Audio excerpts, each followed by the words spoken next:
রাজধানীর যাত্রাবাড়ীতে হানিফ ফ্লাইওভারের টোল প্লাজায় ফলের দোকানি ফরিদ শেখকে গুলি করেই হত্যার ঘটনায় শেখ হাসিনার নামে মামলা হয়েছে।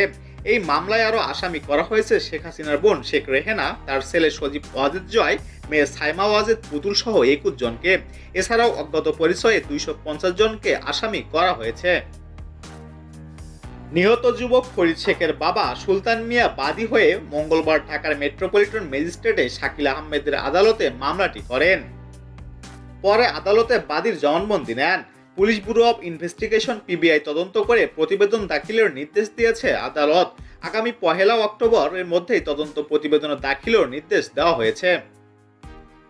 উল্লেখ্য, গত 4 জুলাই শেখ হাসিনার পদত্যাগের এক দফা দাবিতে ছাত্র জনতার আন্দোলন চলাকালে বিকেল 3:30টার সময় ফরিদ শেখ যাত্রাবাড়ী ফ্লাইওভারের টোল প্লাজার দক্ষিণ পাশে রাস্তা দিয়ে তার ফলের দোকানে যাচ্ছিলেন।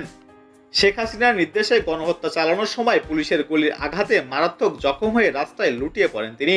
আশেপাশের লোকজন জীবনের ঝুঁকি নিয়ে ফরিদ শেখকে মুগদা মেডিকেল কলেজ হাসপাতালে চিকিৎসার জন্য নিয়ে যান। গুলি ফরিদ শেখের পাকস্থলীর ডান পাশে লেগে বাঁ পাশ দিয়ে বেরিয়ে যায়।